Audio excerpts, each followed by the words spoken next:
1 जनवरी 2026 से केंद्र में लागू होगा नया वेतनमान, सिफारिशें इसी साल मिलने की संभावना। और जो सरकारी कर्मचारियों की सैलरी है उसमें 38% की बढ़ोतरी और पेंशन में 34% की बढ़ोतरी होने की यहाँ पे पूरी संभावना है। और ये जो घोषणा हुई थी ये 8वां वेतन आयोग जब घोषित हुआ था 16 जनवरी 2025 को तब हुई थी। अब देखिए न्यूनतम वेतन 18,000 रुपये से बढ़कर सीधा 46,000 रुपये हो जाएगा और ग्रेजुटी भी करीब 2.5 गुना तक बढ़ जाएगी। अब इसके बाद उस समय प्रधानमंत्री श्री नरेंद्र मोदी ने बड़ा ट्वीट किया था, कहा था कि सरकारी कर्मचारी विकसित भारत के निर्माण में महत्वपूर्ण भूमिका निभाते हैं, उनके प्रयासों पर हमें गर्व है। कैबिनेट द्वारा वेतन आयोग के निर्णय से उनकी आर्थिक स्थिति में सुधार होगा और खपत बढ़ेगी, इससे देश की अर्थव्यवस्था को भी मजबूती मिलेगी। नरेंद्र मोदी प्रधानमंत्री। 8वें केंद्रीय वेतन आयोग में देरी का कारण, सरकार के बड़े रीस्ट्रक्चरिंग की तैयारी। देखिए एक बड़ी अपडेट आ रही है और इस अपडेट के अनुसार 8वें वेतन आयोग में हो रही देरी का जो सबसे बड़ा कारण है वो सामने आ चुका है। केंद्र सरकार के लाखों कर्मचारियों और पेंशन भोगियों का जनवरी 2025 में डिक्लेयर्ड 8वें वेतन आयोग का इंतजार अब बढ़ता जा रहा है।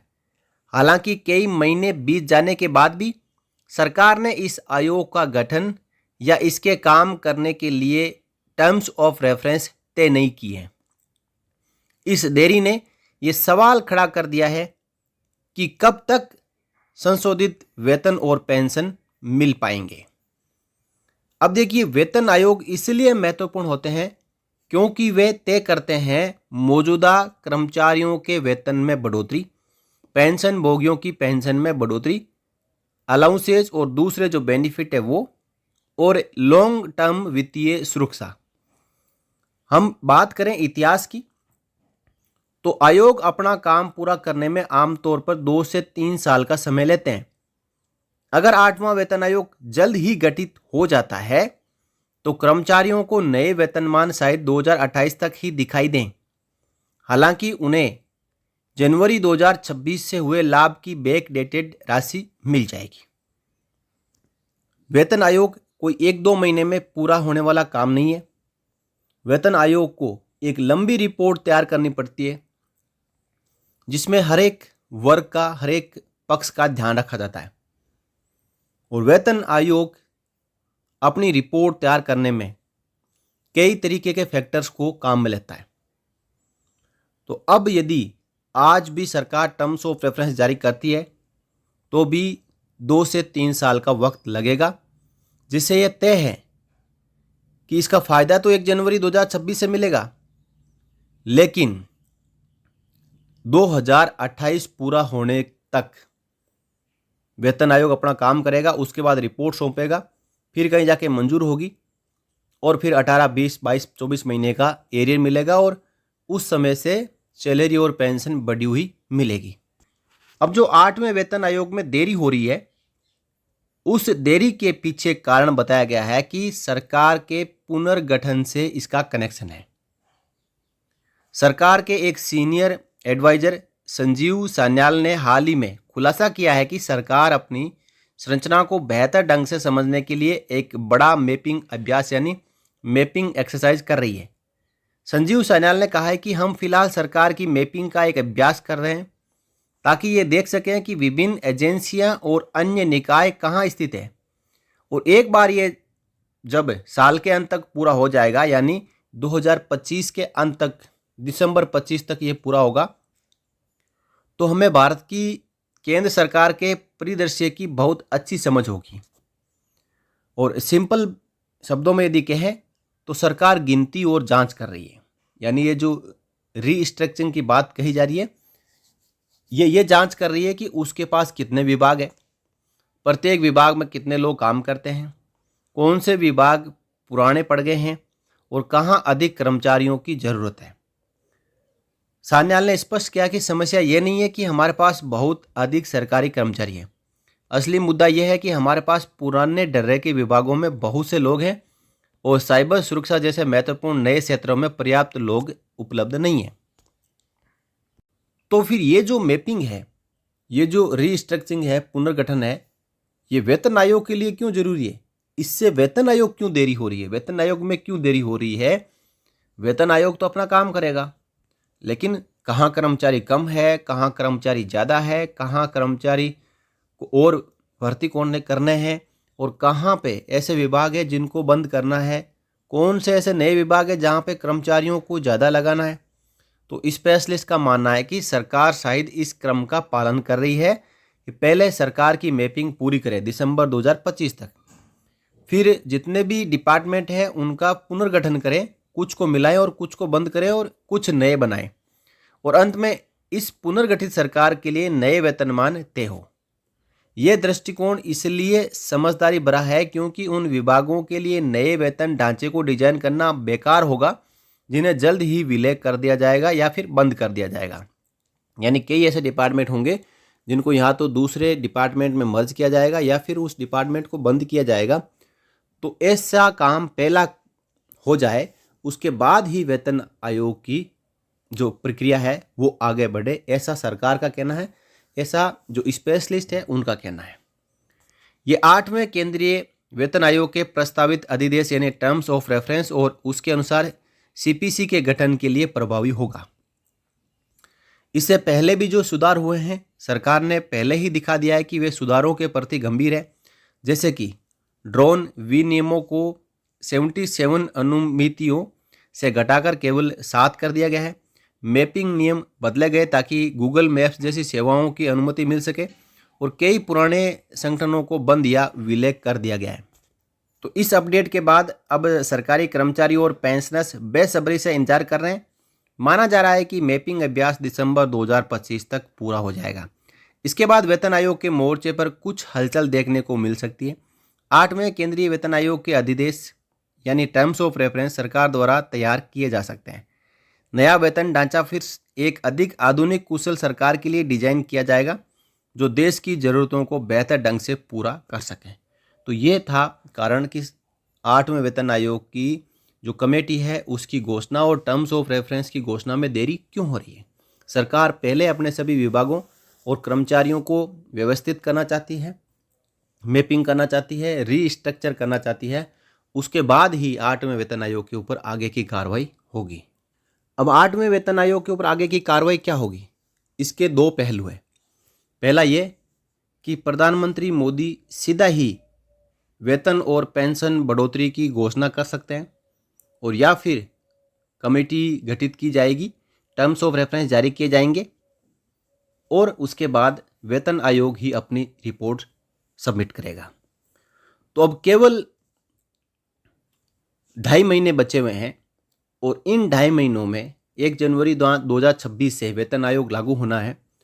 तो इन 2.5 महीनों में क्या क्या होगा, इसको लेकर एक बड़ी रिपोर्ट आई है। 8वें वेतन आयोग की सिफारिशें 1 जनवरी 2026 से लागू कर दी जाएगी, लेकिन अभी तक आयोग के अध्यक्ष और सदस्यों की नियुक्ति नहीं हो सकी है। ऐसे में कर्मचारी संगठनों को ये चिंता सता रही है कि अब महज 73 दिन बचे हैं, और आज यदि हम ये वीडियो देख रहे हैं तो 73 दिन से कम बचे हैं। यानी ये 13 अक्टूबर 2025 की खबर है, उसके अनुसार 73 दिन बचे थे, और अब आप उसी के अनुसार दिन कम कर सकते हैं। तो इस रिपोर्ट के बारे में विस्तृत से चर्चा करें तो 8वें वेतन आयोग के गठन को लेकर केंद्र सरकार के कर्मचारी डाउट में है। इसके पीछे एक बड़ी वजह भी है। केंद्र सरकार ने कहा है कि 8वें वेतन आयोग की सिफारिशें 1 जनवरी 2026 से लागू कर दी जाएगी, लेकिन अभी तक आयोग के अध्यक्ष और सदस्यों की नियुक्ति नहीं हो सकी है। ऐसे में कर्मचारी संगठनों को यह चिंता सता रही है कि अब महज 2.5 महीने बचे हैं, इतने कम समय में किस तरीके से 8वें वेतन आयोग का गठन होगा, उसकी सिफारिशें आएगी, सरकार उनका अध्ययन करेगी और फिर उन्हें लागू किया जाएगा।